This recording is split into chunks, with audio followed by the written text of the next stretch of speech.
Hi guys, my name is Nicholas Shepard.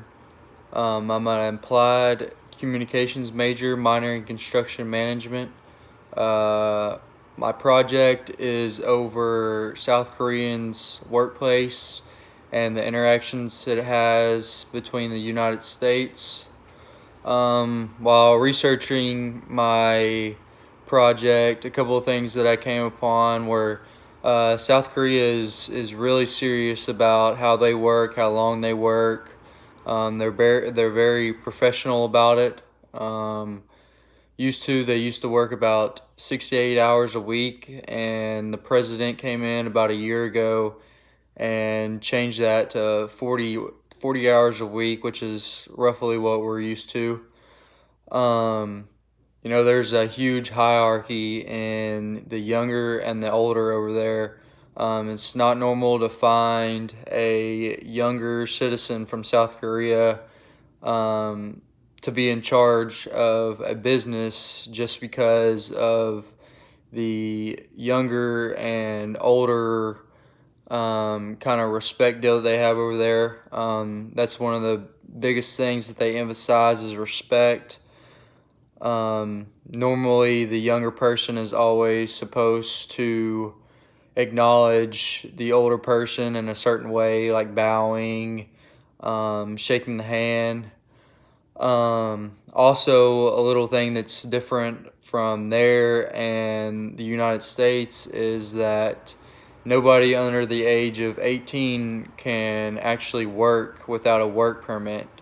That's actually kind of crazy because they're more strict on, the work that they do over there. They take it very seriously, and in the United States, you can work kind of just whenever you want to. I mean, you could start at like an early age, such as 12, 13 years old. I mean, when you're mature enough to do it. But a couple of things that I included in my case study. So I have a guy named Paul and another guy named Kim Jae-young from South Korea, and they both work in the construction industry. Paul sells product, lumber and tile, and Kim Jae-young is a buyer. He's a construction owner in South Korea, so he came over to the United States to look for product to use for his next project. Well, Paul gave Kim Jae-young a deal, and in South Korea, they take offers very seriously. Just for instance, like if somebody were to get the best job offer of their life in South Korea, and they were a citizen from South Korea, they're really not supposed to take that job. They think of it as a polite thing to just kind of weigh out all their options. So that's kind of what I got going in my case study. And Paul really doesn't understand why he isn't taking up his deal. He still wants to, go explore all of his options. And Paul lets him know that, you're not going to find a better deal than what I'm giving you. I'm meeting your budget, and I'm giving you as much supply as you need or however much you need underneath your budget.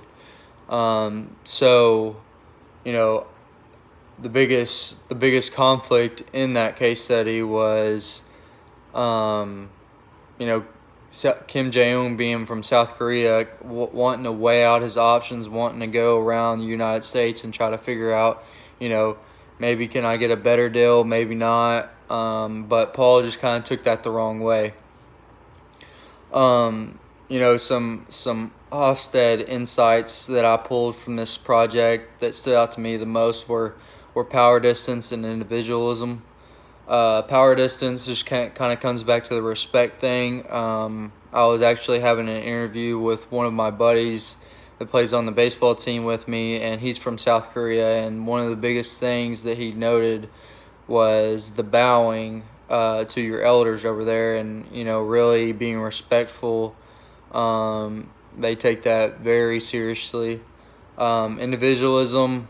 South Korean is more of a collectivist society, and us as American citizens, we're more of a an individual.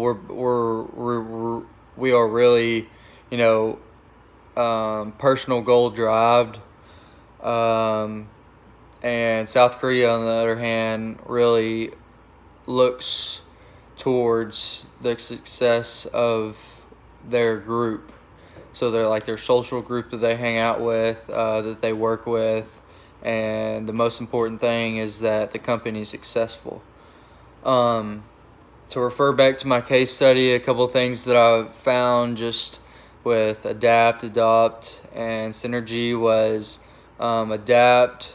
You always want to be, you always want to have an open mind when you're a business owner. So whenever somebody else comes in from your from a different culture, and they're wanting to explore options, and you always want to be that that good guy in the back of their mind that maybe I want to do business with this guy. If he doesn't have the best deal, then maybe I just want to come back and be partners with this guy and maybe drive into the future with him. And then adopt is just basically creating a relationship with using other ideas, like maybe if the deal doesn't work out, and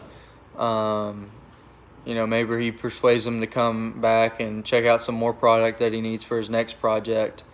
And then the kind of thing that I pulled from Synergy was, just make connections, help, maybe the intercultural guy that isn't from where you're from, help him make connections throughout the business. Maybe, some of your colleagues that that are in the same business that you're trying to promote yourself, just kind of give him some ideas of maybe if you need this, then I got this refer guy. And you can really just build a great relationship just by that. And then all in all is just the biggest difference that I saw between the interactions in the United States and the interactions in South Korea involving workplace is just basically professionalism. We definitely are professional about our businesses and stuff, but I really do think that South Korea has more intent. I think they're a lot more serious about it. I think they depend a lot more on their success than just maybe personal success, maybe how much they're bringing into their families. They're really concerned about how their company's doing, how their employees, what they're bringing into their families. So I think it's really just kind of who you're involved with over there, who your group is, that kind of determines your status over there. So I hope y'all guys enjoyed. Thank you.